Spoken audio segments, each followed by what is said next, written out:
রক্ত জুলাইয়ের দ্বিতীয় বর্ষপূর্তি 5 আগস্টের মধ্যে জুলাই স্মৃতি জাদুঘর খুলে দেওয়ার দাবি নাহিদের, ফ্যাসিস্টের প্রতিরোধের আহ্বান রিজভির। 3টি নতুন উপজেলা ও একটি থানা অনুমোদন দিয়েছে সরকার। প্রধানমন্ত্রীর সভাপতিত্বে প্রশাসনিক পুনর্বিন্যাস সংক্রান্ত জাতীয় বাস্তবায়ন কমিটির বৈঠক। দেশের অখণ্ডতা ও নিরাপত্তা সাইবার সিকিউরিটি সবচেয়ে গুরুত্বপূর্ণ বললেন তথ্যমন্ত্রী। হতাশার পিরামিডে দাঁড়িয়ে বাংলাদেশ, এখনো গণতন্ত্র সুদৃঢ় হয়নি মন্তব্য জামাত আমিরের। সরকারের উদ্দেশ্যে জাতীয় নাগরিক পার্টির আহ্বায়ক ও বিরোধী দলীয় চিফ হুইপ নাহিদ ইসলাম বলেছেন, 5 আগস্টের মধ্যে জুলাই স্মৃতি জাদুঘর খুলে দিতে হবে। তা না হলে জনগণ নিজেরাই জাদুঘর খুলে প্রবেশ করবে জাদুঘরে। বুধবার রায়েরবাগের 24 গণ অভ্যুত্থান শহীদদের গণকবর জিয়ারত শেষে তিনি একথা বলেন। নাহিদ বলেন, ওসমান হাদির হত্যাকারীদের দেশে ফেরাতে হবে, শেখ হাসিনাকে দেশে ফিরিয়ে ফাঁসির রায় কার্যকর করতে হবে। জুলাই গণ অভ্যুত্থানের যে আকাঙ্ক্ষা, সংস্কার বাস্তবায়ন, গণভোটের রায় বাস্তবায়ন করে সরকারকে প্রমাণ করতে হবে সরকার জুলাই গণ অভ্যুত্থানের পক্ষে আছে, জুলাই গণ অভ্যুত্থানের সাথে আছে। হাসানুল হক ইনু, যিনি জাসদের সভাপতি ছিলেন, যিনি আওয়ামী লীগের সহযোগী যেই অ্যালায়েন্স ছিল সেটার অংশ ছিলেন, তিনি কিন্তু জুলাই গণ অভ্যুত্থানে প্রত্যক্ষভাবে গণহত্যায় মদত জুগিয়েছিলেন।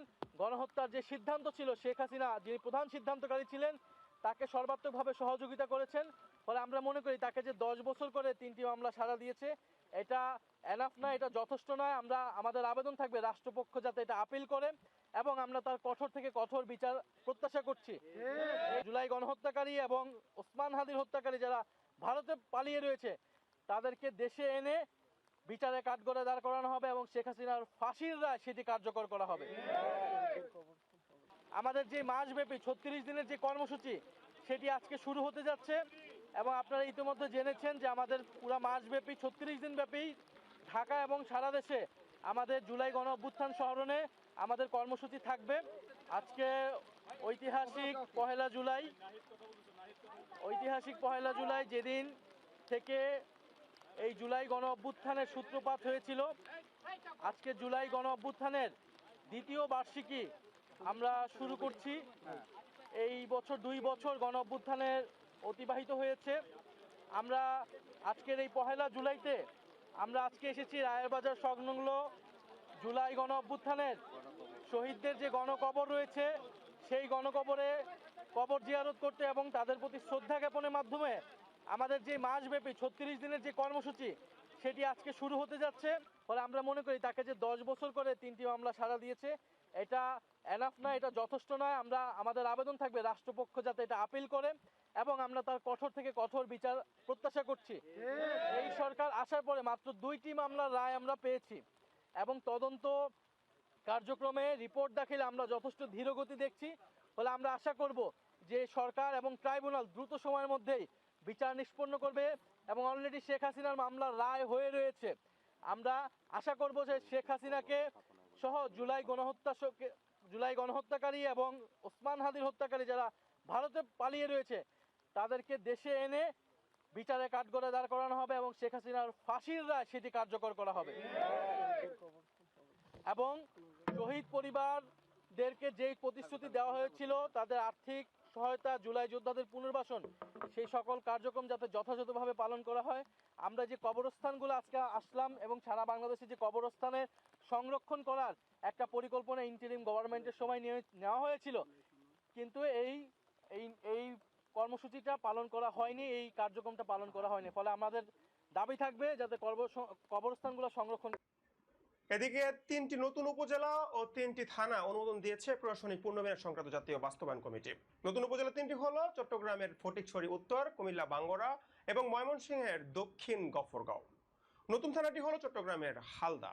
বুধবার সচিবালয়ে মন্ত্রী পরিষদ বিভাগের সভাকক্ষে প্রধানমন্ত্রী তারেক রহমানের সভাপতিত্বে অনুষ্ঠিত নিকারের 121তম বৈঠকে এ অনুমোদন দেওয়া হয়। তথ্য প্রযুক্তির যুগে সাইবার নিরাপত্তাই সবচেয়ে গুরুত্বপূর্ণ বলে মন্তব্য করেছে তথ্যমন্ত্রী জাহিরুদ্দিন স্বপন। তিনি বলেন, সময়ের সঙ্গে সঙ্গে নিরাপত্তা ধারণা গুণগত পরিবর্তন এসেছে, তাই প্রতিরক্ষা ও নিরাপত্তা ব্যবস্থায় প্রযুক্তিকে আরো উন্নতি এবং সময়োপযোগী করে তুলতে হবে। বুধবার সকালে বাংলাদেশের আনসার ও গ্রাম প্রতিরক্ষা বাহিনীর মিডিয়া সেলের ফেসবুক পেজ ও প্রান্তিক কণ্ঠস্বরের উদ্বোধন অনুষ্ঠানে প্রধান অতিথির বক্তব্যে তিনি এসব কথা বলেন। এখনকার যুগে অসংখ্য নিরাপত্তা বাহিনী পালার চাইতে ক্লোজ সার্কিট ক্যামেরার সঠিক ব্যবহারটা অনেক গুরুত্বপূর্ণ। সীমান্তরক্ষীরা সীমান্ত পাহারা দেন, এটা আমাদের প্রচলিত ধারণা, অথবা বাড়িতেও আমরা পাহারা দেওয়ার জন্য আলাদাভাবে জনবল নিয়োগ করি। কিন্তু এখনকার যুগে যে কোনো বড় ব্যবসা প্রতিষ্ঠান তার সিন্দুককে পাহারা দেওয়ার চাইতে তার কম্পিউটারকে হ্যাকার মুক্ত করাটা অনেক বেশি জরুরি। এখনকার যুগে অসংখ্য নিরাপত্তা বাহিনী পালার চাইতে ক্লোজ সার্কিট ক্যামেরার সঠিক ব্যবহারটা অনেক গুরুত্বপূর্ণ। এখনকার যুগে সাইবার সিকিউরিটি হাজার হাজার মাইলের সীমান্তের পাহারাদারের চাইতেও অনেক বেশি গুরুত্বপূর্ণ। আমরা নিশ্চয়ই জানি আমাদের দেশের কেন্দ্রীয় ব্যাংকের তহবিল কেমন করে ছিনতাই হয়ে গিয়েছে ডিজিটাল কায়দায়। এই ঘটনা এবং এই দুর্ঘটনা আমাদের চোখে আঙুল দিয়ে দেখিয়ে দিয়েছে নিরাপত্তার ধারণা গুণগতভাবেই পরিবর্তন হয়ে গিয়েছে। আমি আবারও আপনাদের এই উদ্যোগকে সংযুক্ত করতে চাই এই অভিজ্ঞতার সঙ্গে, যে আপনারা যথাযথভাবে এই প্রেক্ষিতটাকে অনুধাবন করেছেন এবং পরিবর্তিত এই প্রেক্ষিতের সঙ্গে আপনারা সামঞ্জস্য বিধান করেছেন। তথ্যমন্ত্রী হিসাবে কাজ করতে গিয়ে আমি প্রতিনিয়তই এই বিষয়টি নিয়ে মোকাবেলা করতে হচ্ছে।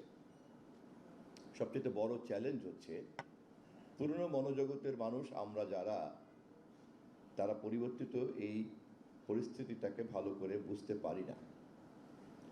না বোঝার কারণে অ্যানালগ সিস্টেম এবং ডিজিটাল সিস্টেমের যে ডিফারেন্স, এই ডিফারেন্সটা আমরা পার্থক্য নির্ণয় করতে পারি না, এবং না পারার কারণে ডিজিটাল প্ল্যাটফর্মকে সর্বোচ্চ মাত্রায় ব্যবহার করা এবং সেই অনুযায়ী জনবলকে আবার নতুন করে সাজানো, সেই অনুযায়ী নিজের পুরনো জ্ঞানকে ঝেড়ে ফেলে দিয়ে নতুন করে জ্ঞান লব্ধ করা এবং নতুন জ্ঞানের প্রেক্ষিতে নতুন করে কর্ম পরিকল্পনা তৈরি করা, নতুন করে লক্ষ্য নির্ধারণ করা। বাংলাদেশ জামাত ইসলামের আমির ডক্টর শফিকুর রহমান বলেছেন, এই দেশ শুধু সরকারি বা বিরোধী দলের নয়, এই দেশ আপামর জনতার। রাজনৈতিক নেতারা কেবল জনগণের জীবন, সম্পদ ও ইজ্জতের পাহারাদার। 1 জুলাই 2024 পরবর্তী প্রেক্ষাপট ও দেশের বর্তমান রাজনৈতিক পরিস্থিতিকে দেওয়া তার এই বক্তব্য ঘিরে ব্যাপক আলোচনা চলছে। জামাতে আমির বলেন, হতাশার পিরামিডে দাঁড়িয়ে বাংলাদেশ এখনো গণতন্ত্র সুদৃঢ় হয়নি। দেশ আপামর জনগণ, আমরা আপনাদের চৌকিদার, পাহারাদার, এর বেশি কিছু। আল্লাহ তাআলা আমাদের সবাইকে একসাথে মিলেমিশে কাজ করার তৌফিক দিন। রাস্তা তো ব্যবসার জন্য, রাস্তা হচ্ছে চলাচলের জন্য। এই রাস্তাটা চলাচলের জন্য মুক্ত করে দিতে হবে। এইটা মূলত আমি আশা করবো যে আইন শৃঙ্খলা বাহিনীকে সাথে নিয়ে আমাদের মাননীয় প্রশাসক যিনি আছেন, তিনি এই গুরু দায়িত্বটা পালন করবেন। আমরা তার সাথে সহযোগিতা করবো, সবাই সহযোগিতা করবেন তো। আমরা যদি এই কয়টা কাজ আমাদের করতে পারি, ভাই বিদ্যুতের সমস্যা শহরে খুবই কম, এটাকে উঠাবেন না, আমি এটা সাক্ষী। গ্রাম অঞ্চলে কিন্তু কষ্টটা বেশি, কিন্তু আমরা একই দেশের নাগরিক। সরকার আন্তরিকভাবে চেষ্টা করছে বিদ্যুৎ সমস্যার সমাধান করার জন্য। ওই সংসদের বিবৃতি বাদ দেন, বাস্তবতায় চলে যায়। এইগুলো সমাধানে কিন্তু একটু সময় লাগবে, সময় দিতে হবে। এবং আমরা আশা করি যদি সরকারের সঙ্গত উদ্যোগে বিরোধী দল আমরা যথাযথ সহযোগিতা করি, আমরা একটা ভালো দেশ করতে পারবো ইনশাআল্লাহ। দেশ শুধু সরকারের দলের না, শুধু বিরোধী দলের না, দেশ আপামর জনগণ।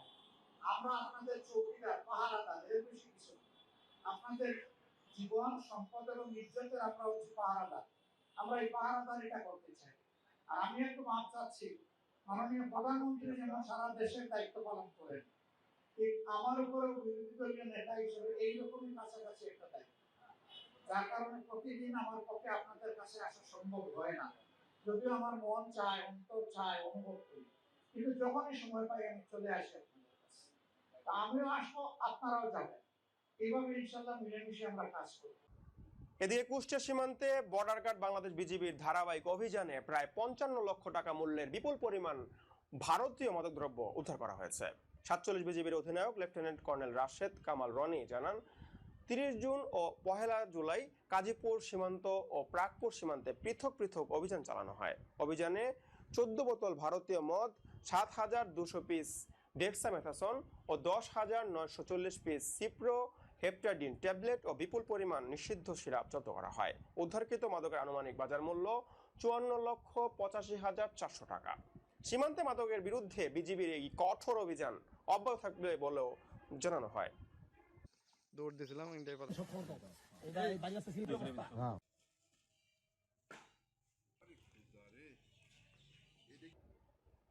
এদিকে গাজীপুরের কাশিমপুরে পৃথক মাদক বিরোধী অভিযানে 10 কেজি 35 গ্রাম গাঁজা, প্রায় 14 গ্রাম হেরোইন ও 4 পিস ইয়াবা সহ 12 জনকে গ্রেফতার করেছে কাশিমপুর থানা পুলিশ। পুলিশ জানায় গোপন সংবাদের ভিত্তিতে শৈলডুবি, সর্দারগঞ্জ ও সুরাবাড়ি এলাকায় অভিযান চালিয়ে এসব মাদক দ্রব্য উদ্ধার করা হয়। এর মধ্যে সুরাবাড়ি মালেকা খাতুনের কাছ থেকে 5 কেজি, আলামিনের কাছ থেকে 5 কেজি এবং অপর অভিযানে আরো 3 জনের কাছ থেকে 35 গ্রাম গাঁজা উদ্ধার করা হয়। এ বিষয়ে কাশিমপুর থানার অফিসার ইনচার্জ মোল্লা খোয়েদ জানান, গ্রেফতারদের বিরুদ্ধে মাদকদ্রব্য নিয়ন্ত্রণ আইন পৃথক মামলা দায়ের করা হয়েছে।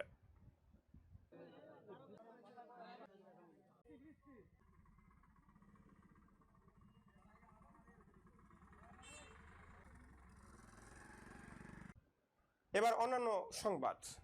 মাদারীপুরের নতুন টর্কি বাজারে এক নারীসহ আটকের ঘটনার জেরে দায়ের করা অভিযোগে মিথ্যা ও হয়রানিমূলক দাবি করে মানববন্ধন ও বিক্ষোভ মিছিল করেছে ভুক্তভোগী পরিবার, ব্যবসায়ী, স্থানীয় এলাকাবাসী। বুধবার দুপুরে নতুন টর্কি বাজার সংলগ্ন প্রধান সড়কে আয়োজিত মানববন্ধনে বক্তারা অভিযোগ করেন, রাশেদ ব্যাপারী নিজের বিরুদ্ধে ওঠা অভিযোগ আড়াল করে নিরীহ মানুষের বিরুদ্ধে মিথ্যা মামলা করেছেন। তারা অভিযোগের সুষ্ঠু তদন্ত মিথ্যা প্রমাণিত হলে প্রয়োজন আইনগত ব্যবস্থা নেওয়ার দাবি জানান। তবে এসব অভিযোগ অস্বীকার করেছেন রাশেদ ব্যাপারী। মানববন্ধন শেষে অংশগ্রহণকারীরা বাজারের প্রধান সড়কগুলোতে বিক্ষোভ মিছিল করেন। কিন্তু ও দোকানের ভিতরে এইসব ধরনের কাজ করবো কা? ও করবো, বাসায় বিয়ে করবো, ওর বাড়ি আছে, ঘর আছে, বিয়ে করবো। ওর বাহ হয়েছে একটা ছাগল চর, আর ও হয়েছে মাগি বাজি। ও করে মাগি বাজি, তা মাগি বাজি করিয়া ধরা খাইছে, এটার চরম বিচার চাই। আর আমাকে বিরুদ্ধে যে অভিযোগ দিছে এটারও বিচার চাই, কারণ এটা সুস্থ শরীর জানি বিচার হয়। যে রাশেদ একটা মেয়ে নিয়ে তার ঘরে অবস্থান করছে। আমি বাজার কমিটির সহসভাপতি, আমার বাসা ওপার। আমি ফোন পাইলাম রাশেদ ওই দোকানের ভিতর সামনে শাটারে 2টা তালা মারিয়া পিছন দিয়া একটা মেয়ে নিয়ে বাজারে ঢুকছে। তখন আমরা জানি না যে ওর শালি। আমরা যে দোকানটা বন্ধ করেছি, আমার নিজের হাতে আমি 2টা তালা মারছি সামনে। রাশেদের বাবা আসার পর রাশেদ নিজ দিয়ে চাবি দিয়া ওর নিজের তালাটারে খোলাই ফেলাইছে। ঠিক আছে, এরপর বলছে যে এরা আমাকে আকুল আবেদন জানাবো। ছেলে এবং মেয়ে উভয় দুজনের রাশেদ ব্যাপারী দোকানের ভিতরে ছিল, আর পিছন যে জায়গাটা ছিল ওদিন তো হাতে নাতে তাকে ধরা হয়েছে। তার নিজের অসামরিক কাজ ঢাকার জন্য এখন মিথ্যা অভিযোগ করছে থানায়। এটা আমরা সুষ্ঠু তদন্ত চাই কালকিনি থানা নেতাদের কাছে, ওখানে এমপি মহোদয়ের কাছে। লাইভ বয় কিনে কল দাও টোল ফ্রি নম্বরে, আর এক নিঃশ্বাসে গোল বলে জিতে নাও ফিফা বিশ্বকাপ 2026 এক্সক্লুসিভ পুরস্কার। স্থানীয় সরকার নির্বাচনের আগেই বড় পরিবর্তন আসছে জাতীয় নাগরিক পার্টিতে। নির্বাচন সামনে রেখে নতুন করে গুছানো হচ্ছে দল। আগে দলের শীর্ষ নেতৃত্বে 11 জন থাকলেও এখন সেটা নিয়ে আসা হচ্ছে 6 জনে। এনসিপিতে হঠাৎ করে এমন পরিবর্তনের পরিকল্পনা নিয়ে রাজনৈতিক মহলে উঠেছে নানা প্রশ্ন। তবে কি ফের ফাটল দেখা যাচ্ছে জুলাই অভ্যুত্থানের নেতৃত্বে দেওয়া তরুণদের এ দলে? স্থানীয় সরকার নির্বাচনের আগেই বড় পরিবর্তন আসছে জাতীয় নাগরিক পার্টিতে। নির্বাচন সামনে রেখে নতুন করে গোছানো হচ্ছে দল।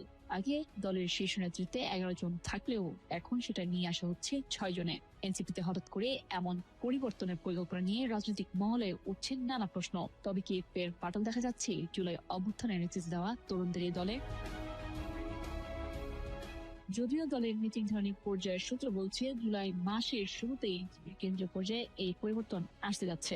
এনসিপির সাংগঠনিক কাঠামোতে আহ্বায়ক ও সদস্য সচিব এবং মুখ্য সমন্বয়ক, মুখ্য সংগঠক 2 জন, মুখপাত্র, জ্যেষ্ঠ যুগ্ম আহ্বায়ক 2 জন, জ্যেষ্ঠ যুগ্ম সদস্য সচিব 2 জন ও জ্যেষ্ঠ যুগ্ম মুখ্য সমন্বয়ক, এই 11টি পদ দলটির সুপার 11 হিসেবে পরিচিত। নতুন পরিকল্পনা অনুযায়ী যে 6টি পদ থাকবে সেগুলো হলো আহ্বায়ক, সদস্য সচিব, জ্যেষ্ঠ যুগ্ম আহ্বায়ক 2 জন ও জ্যেষ্ঠ যুগ্ম সদস্য সচিব 2 জন। এনসিপি রাজনৈতিক পর্ষদের 2 জন সদস্য গণমাধ্যমকে জানান, আহ্বায়ক পদে নাহিদ ইসলাম আর সদস্য সচিব পদে আক্তার হোসেন বহাল থাকছেন। জ্যেষ্ঠ যুগ্ম আহ্বায়ক পদে থাকতে পারেন নাসিরউদ্দিন পাটপাড়ি ও হাসাত আব্দুল্লাহ। সাজিস আলম ও আসিফ মাহমুদ সজীব ভূঁইয়া জ্যেষ্ঠ যুগ্ম সদস্য সচিব হতে পারেন। দলীয় সূত্র বলছে, রাজনৈতিক পর্ষদের অন্য 12 জন সদস্যকে দলের যুগ্ম আহ্বায়ক ও যুগ্ম সদস্য সচিব পদে দেখা যাবে। পর্ষদ সদস্যদের প্রত্যেকের আলাদা বিষয়ভিত্তিক দায়িত্ব থাকবে। দলটির শীর্ষ পর্যায়ের এক নেতার ভাষ্য, এনসিপি এখন যে কাঠামোতে পরিচালিত হচ্ছে সেখানে বিভিন্ন কাজের ক্ষেত্রে কিছু সমস্যা তৈরি হচ্ছিল। দলের অনেকেই এটিকে বলছিলেন আমলাতান্ত্রিক জটিলতা। সেই জায়গা থেকে কাঠামো পরিবর্তন করা হচ্ছে। দলটির রাজনৈতিক পর্ষদের সদস্য সরওয়ার তুষার বলেন, আমলাতান্ত্রিক জটিলতা কমিয়ে সাংগঠনিক গতিশীলতা বাড়ানোর লক্ষ্যেই এনসিপির সাংগঠনিক কাঠামো পুনর্গঠনের উদ্যোগ নেওয়া হয়েছে। আগামী বছরের শুরুতে দলের প্রথম জাতীয় কাউন্সিল অনুষ্ঠিত হবে। ততদিন পর্যন্ত পুনর্গঠিত কমিটি দলের দায়িত্ব পালন করবে। একের পর এক শক্তিশালী ভূমিকম্পে কেঁপে উঠেছে বিশ্বের বিভিন্ন দেশ। হঠাৎ করে পৃথিবীর এই টেকটোনিক প্লেটগুলোর কেন এত অস্থিরতা? কেন আচমকাই প্রকৃতির এই রুদ্ররূপ? এই প্রশ্ন এখন সবার মনে। মাত্র কয়েকদিন আগে ভেনেজুয়েলার আঘাত হেনেছে প্রলয়নকারী জোড়া ভূমিকম্প। ধ্বংসস্তূপে পরিণত হওয়া ভেনেজুয়েলার মাটি থেকে এখনো উদ্ধার হচ্ছে একের পর এক লাশ। একের পর এক শক্তিশালী ভূমিকম্পে কেঁপে উঠছে বিশ্বের বিভিন্ন দেশ। হঠাৎ করে পৃথিবীর এই টেকটনিক প্লেটগুলোর কেন এত অস্থিরতা? কেন আচমকাই প্রকৃতির এই রুদ্ররূপ? এই প্রশ্ন এখন সবার মনে। মাত্র কয়েকদিন আগেই ভেনেজুয়েলায় আঘাত এনেছে প্রলয়ঙ্কারী জোড়া ভূমিকম্প। ধ্বংসস্তূপে পরিণত হওয়া ভেনেজুয়েলার মাটি থেকে এখনো উদ্ধার হচ্ছে একের পর এক লাশ। বাতাস ভারী হয়ে উঠেছে পচা লাশের গন্ধে। এই বিভীষিকার রেশ কাটতে না কাটতে এবার তীব্র কম্পনে কেঁপে উঠল উত্তর আমেরিকার দেশ মেক্সিকো। যুক্তরাষ্ট্রের ভূতাত্ত্বিক জরিপ সংস্থা জানিয়েছে, স্থানীয় সময় মঙ্গলবার দুপুর 1:45 মেক্সিকোর পশ্চিম উপকূলে অবস্থিত ক্যালিফোর্নিয়া উপসাগরে রিক্টার স্কেলে 6 মাত্রার একটি শক্তিশালী ভূমিকম্প আঘাত হানে। এর উৎপত্তি স্থল ছিল সিনালোয়া রাজ্যের এল পোগ্রেসো এলাকা থেকে প্রায় 75 কিলোমিটার দক্ষিণ দক্ষিণ পশ্চিমে। ভূপৃষ্ঠ থেকে মাত্র 10 কিলোমিটার গভীরে এই অগভীর কম্পনটি উৎপন্ন হওয়ায় বাজা ক্যালিফোর্নিয়া ও সিনালোয়ার উপকূলীয় অঞ্চলে বেশ জোরালো ঝাঁকুনি অনুভূত হয়। তবে স্বস্তির বিষয় হলো, মেক্সিকোর প্রাথমিক দুর্যোগ ব্যবস্থাপনা কর্তৃপক্ষের রিপোর্ট অনুযায়ী এই ভূমিকম্পে এখন পর্যন্ত কোনো বড় ধরনের ক্ষয়ক্ষতি বা প্রাণহানির খবর পাওয়া যায়নি। সমুদ্র উপকূলবর্তী এলাকাগুলোতে কোনো সুনামির সতর্কতাও জারি করা হয়নি। ভেনেজুয়েলার ট্র্যাজেডি যখন বিশ্ববাসীকে কাঁদো কাঁদো করে তুলেছে, তখন মেক্সিকোর এই মাঝারি থেকে শক্তিশালী কম্পনটি বড় কোনো বিপর্যয় না ঘটালেও একে ভবিষ্যৎ বড় কোনো দুর্যোগের আগাম সতর্কবার্তা হিসেবে দেখছেন বিশেষজ্ঞরা। ইউএসজিএস এর তথ্য অনুযায়ী 19 থেকে 26 জুনের মধ্যে বিশ্বজুড়ে 4.5 বা তার বেশি মাত্রার মোট 93টি ভূমিকম্প রেকর্ড করা হয়েছে। বিশেষজ্ঞদের মতে এটি বৈশ্বিক ভূকম্পন তৎপরতা বৃদ্ধির একটি ইঙ্গিত হতে পারে। কাগজে কলমে একটি শান্তি চুক্তি সই হলেই কি যুদ্ধ শেষ হয়ে যায়, নাকি এর আড়ালে লুকিয়ে থাকে আরো বড় কোনো বিপদের আভাস?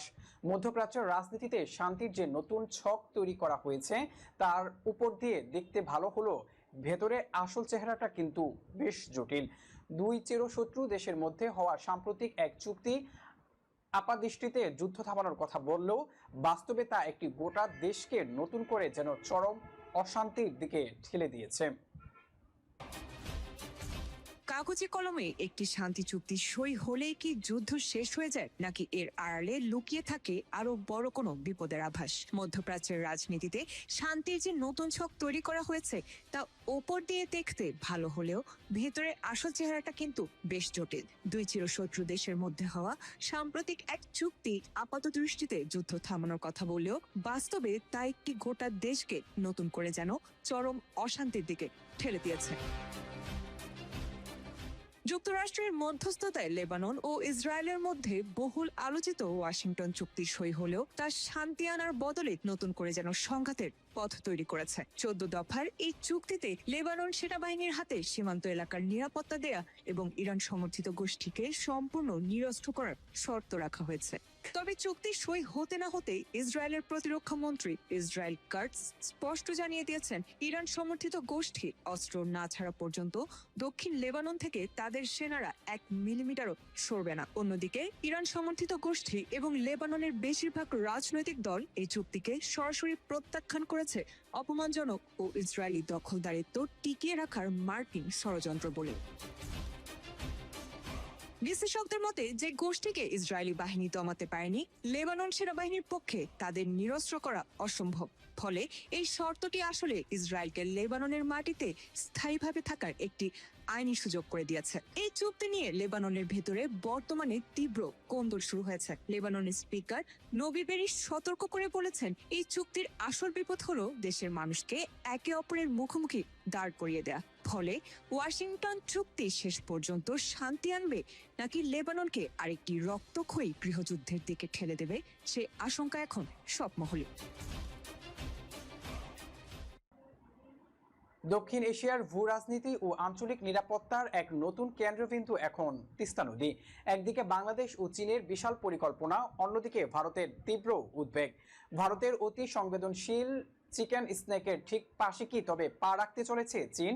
ভারতের উদ্বেগকে পাত্তা না দিয়ে বেইজিংয়ে জানিয়ে দিয়েছে ঢাকার সাথে তাদের এই দ্বিপাক্ষিক সহযোগিতা তৃতীয় পক্ষের প্রভাব থেকে মুক্ত থাকা উচিত।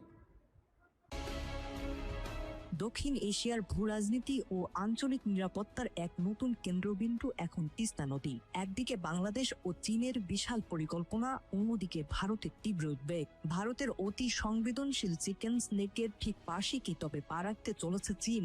ভারতের উদ্বেগকে পাত্তা না দিয়ে বেইজিং জানিয়ে দিয়েছে ঢাকার সাথে তাদের এই দ্বিপাক্ষিক সহযোগিতা তৃতীয় পক্ষের প্রভাব থেকে মুক্ত থাকা উচিত। সম্প্রতি বেইজিং এর এক নিয়মিত সংবাদ সম্মেলনে চীনা পররাষ্ট্র মন্ত্রণালয়ের মুখপাত্র গুহ জিয়াকুন এই প্রতিক্রিয়া জানান। এমনটাই খবর এনডিটিভির। চীনা পররাষ্ট্র মন্ত্রণালয়ের অফিসিয়াল ব্রিফিং এবং বাংলাদেশের পররাষ্ট্র মন্ত্রণালয়ের সর্বশেষ তথ্য অনুযায়ী, বাংলাদেশের প্রধানমন্ত্রী তারেক রহমানের সাম্প্রতিক চীন সফর এবং 17তম সামার ডাভোস সম্মেলন শেষ হওয়ার পরপরই তিস্তা প্রকল্পের এই নতুন ভূরাজনৈতিক মোড় সামনে এলো। বাংলাদেশ ও চীন যৌথভাবে তিস্তা নদীর ব্যাপক ব্যবস্থাপনা ও পুনরুদ্ধার প্রকল্পের গতি বাড়াতে এবং দুই দেশের বিশেষজ্ঞদের মাধ্যমে একটি যৌথ কারিগরি সম্ভাব্যতা যাচাই দ্রুত সম্পূর্ণ করতে একমত হয়েছে।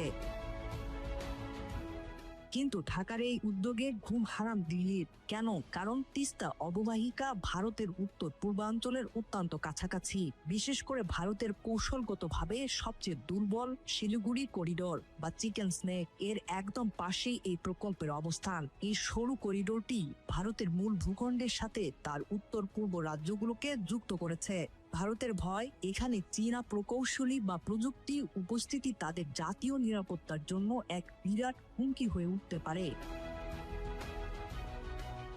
তবে ভারতের এই উদ্বেগকে সরাসরি খারিজ করে দিয়েছে চীন। বেইজিং এর এক সংবাদ সম্মেলনে চীনা পররাষ্ট্র মন্ত্রণালয়ের মুখপাত্র গুহ জিয়াকুন বলেন, চীন বাংলাদেশ সহযোগিতা কোনো তৃতীয় পক্ষকে লক্ষ্য করে নয় এবং এটি যে কোনো তৃতীয় পক্ষের প্রভাব থেকে মুক্ত থাকা উচিত। চীন একে বাংলাদেশের মানুষের জীবন জীবিকা উন্নয়নের প্রকল্প হিসেবে দেখছে এবং সব ধরনের সহায়তার আশ্বাস দিয়েছে। এদিকে বাংলাদেশের পররাষ্ট্রমন্ত্রী খলিলুর রহমান ঢাকায় এক সংবাদ সম্মেলনে জানিয়েছেন, দুই দেশের যৌথ সম্ভাব্যতা যাচাইয়ের রিপোর্টের উপর ভিত্তি করেই চীন এই প্রকল্পে চূড়ান্ত অর্থায়ন ও অবকাঠামোগত কাজ শুরু করবে। দীর্ঘদিন ধরে ভারতের সাথে তিস্তা পানি বন্টন চুক্তি ঝুলে থাকায় বাংলাদেশ তার উত্তরাঞ্চলের খরা ও বন্যা মোকাবেলায় এই অভ্যন্তরীণ নদী ব্যবস্থাপনা প্রকল্পকে সর্বোচ্চ অগ্রাধিকার দিচ্ছে।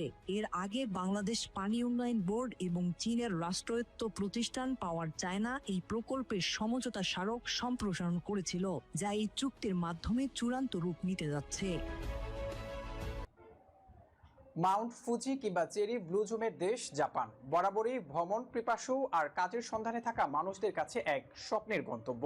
কিন্তু সেই স্বপ্নের গন্তব্যে পৌঁছানোর পথে এবার আসতে চলেছে এক নতুন চ্যালেঞ্জ। দেশটিতে পর্যটক আর অভিবাসীদের আশার হিড়িক সামলাতে গিয়েও টোকিও কর্তৃপক্ষ তাদের ভিসা নীতিতে এনেছে বড় ধরনের এক পরিবর্তন। যারা জাপান যাওয়ার পরিকল্পনা করেছে তাদের জন্য এই নতুন নিয়মগুলো নিঃসন্দেহে বড় এক ভাবনার বিষয় হয়ে দাঁড়িয়েছে। মাউন্ট ফুজি কিংবা চেরি ব্লসমের দেশ জাপান বরাবরই ভ্রমণ পিপাসু আর কাজের সন্ধানে থাকা মানুষদের কাছে এক স্বপ্নের গন্তব্য। কিন্তু সেই স্বপ্নের গন্তব্যে পৌঁছানোর পথে এবার আসতে চলেছে এক নতুন চ্যালেঞ্জ। দেশটিতে পর্যটক আর অভিবাসীদের আশার হিড়িক সামলাতে গিয়ে টোকিও কর্তৃপক্ষ তাদের ভিসা নীতিতে এনেছে বড় ধরনের এক পরিবর্তন। যারা জাপান যাওয়ার পরিকল্পনা করছে তাদের জন্য এই নতুন নিয়মগুলো নিঃসন্দেহে বড় এক ভাবনার বিষয় হয়ে দাঁড়িয়েছে। দীর্ঘ 50 বছর পর জাপান সরকার তাদের ভিসা ফি এবং সংশ্লিষ্ট অন্যান্য খরচে এক নজিরবিহীন পরিবর্তনের ঘোষণা দিয়েছে, যা কার্যকর হবে 1 জুলাই থেকে। নতুন নিয়ম অনুযায়ী দেশটিতে একবার প্রবেশের ভিসা ফি 3000 ইয়েন থেকে বাড়িয়ে 1,15,000 ইয়েন করা হয়েছে। অন্যদিকে একাধিকবার প্রবেশের ক্ষেত্রে এই খরচ 6,000 ইয়েন থেকে বেড়ে দাঁড়িয়েছে 30,000 ইয়েনে। অর্থাৎ ভ্রমণ প্রত্যাশীদের এখন ফি গুনতে হবে আগের চেয়ে প্রায় 5 গুণ বেশি। শুধু সাময়িক ভ্রমণই নয়, দীর্ঘমেয়াদে যারা দেশটিতে থাকার পরিকল্পনা করছে তাদের জন্য রয়েছে বড় ধাক্কা। স্থায়ীভাবে বসবাসের আবেদন ফি 10,000 ইয়েন থেকে বাড়িয়ে সর্বোচ্চ 3 লাখ ইয়েন এবং রেসিডেন্সি স্ট্যাটাস পরিবর্তনের ফি 1 লাখ ইয়েন করার বিল পাশ করেছে দেশটির উচ্চকক্ষ। পাশাপাশি সব যাত্রীর জন্য দেশ ত্যাগ কর বা ডিপার্চার ট্যাক্সও 1,000 ইয়েন থেকে বাড়িয়ে করা হয়েছে 3,000 ইয়েন। জানা গেছে হঠাৎ এই বড় অঙ্কের ফি বৃদ্ধির পেছনে কাজ করছে বিশ্ববাজারের মূল্যস্ফীতি, জাপানি মুদ্রা ইয়েনের রেকর্ড অবমূল্যায়ন এবং অতিরিক্ত দর্শনার্থীর চাপ সামলানোর প্রশাসনিক ব্যয়। সাম্প্রতিক সময়ে দেশটিতে পর্যটকদের উপচে পড়া ভিড়ের কারণে স্থানীয় অবকাঠামো ও জনসেবার উপর তীব্র ধকল যাচ্ছে। তবে বিশ্লেষকদের মতে এই সিদ্ধান্ত পর্যটক কমানোর জন্য নয়, বরং বিপুল সংখ্যক দর্শনার্থী সামলানোর বাড়তি ব্যয় আংশিকভাবে বিদেশি নাগরিকদের পকেট থেকে তুলে নেয়ার একটি অর্থনৈতিক কৌশল মাত্র। অবশ্য নীতি নির্ধারকদের বিশ্বাস, খরচের এই চড়া গ্রাফ সত্ত্বেও আকর্ষণীয় পর্যটন কেন্দ্র হিসেবে জাপানের আবেদন কমবে না কিঞ্চিত পরিমাণও। হ্যাট্রিক নেই, কিন্তু 3 ম্যাচে 3 জোড়া গোল, আর তাতে গোল্ডেন বুটের দৌড়ে নতুন করে আলোচনার কেন্দ্রে কিলিয়ান এমবাপ্পে। গ্রুপ পর্ব শেষে 6 গোল নিয়ে শীর্ষে ছিলেন লিওনেল মেসি। আলজেরিয়ার বিপক্ষে হ্যাট্রিক, অস্ট্রিয়ার বিপক্ষে জোড়া গোল এবং জর্ডানের বিপক্ষে বদলি নেমে একটি গোল করেছিলেন আর্জেন্টিনার অধিনায়ক। মাউন্ট ফুজি কিংবা চেরি ব্লসমের দেশ জাপান বরাবরই ভ্রমণ পিপাসু আর কাজের সন্ধানে থাকা মানুষদের কাছে এক স্বপ্নের গন্তব্য।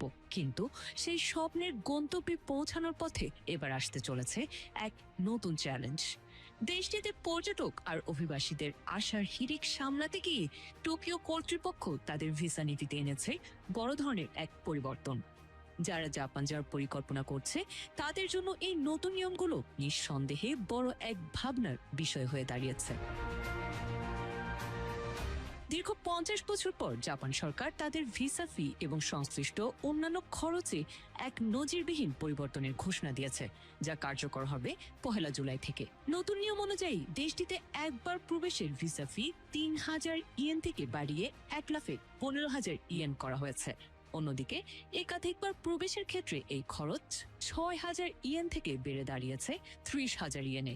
অর্থাৎ ভ্রমণ প্রত্যাশীদের এখন ফি গুনতে হবে আগের চেয়ে প্রায় 5 গুণ বেশি। শুধু সাময়িক ভ্রমণই নয়, দীর্ঘমেয়াদে যারা দেশটিতে থাকার পরিকল্পনা করছে তাদের জন্য রয়েছে বড় ধাক্কা। স্থায়ীভাবে বসবাসের আবেদন ফি 10,000 ইয়েন থেকে বাড়িয়ে সর্বোচ্চ 3 লাখ ইয়েন এবং রেসিডেন্সি স্ট্যাটাস পরিবর্তনের ফি 1 লাখ ইয়েন করার বিল পাশ করেছে দেশটির উচ্চকক্ষ। পাশাপাশি সব যাত্রীর জন্য দেশ ত্যাগ লাইভ বয় কিনে কল দাও টোল ফ্রি নম্বরে, আর এক নিঃশ্বাসে গোল বলে জিতে নাও ফিফা বিশ্বকাপ 2026-এর এক্সক্লুসিভ পুরস্কার। দর্শক, এই ছিল আজকের সব খবরগুলো। সংবাদ শেষ করব, তবে যাওয়ার আগে জানিয়ে দিব শিরোনামগুলো আরো একবার। রক্ত জুলাইয়ের দ্বিতীয় বর্ষপূর্তি 5 আগস্টের মধ্যে জুলাই স্মৃতি জাদুঘর খুলে দেওয়ার দাবি নাহিদের, ফ্যাসিস্টের প্রতিরোধের আহ্বান রিজভির। 3টি নতুন উপজেলা ও 1টি থানা অনুমোদন দিয়েছে সরকার। প্রধানমন্ত্রীর সভাপতিত্বে প্রশাসনিক পুনর্বিন্যাস সংক্রান্ত জাতীয় বাস্তবায়ন কমিটির বৈঠক। দেশের অখণ্ডতা ও নিরাপত্তা সাইবার সিকিউরিটি সবচেয়ে গুরুত্বপূর্ণ বললেন তথ্যমন্ত্রী। হতাশার পিরামিডে দাঁড়িয়ে বাংলাদেশ, এখনো গণতন্ত্র সুদৃঢ় হয়নি মন্তব্য জামাত আমিরের।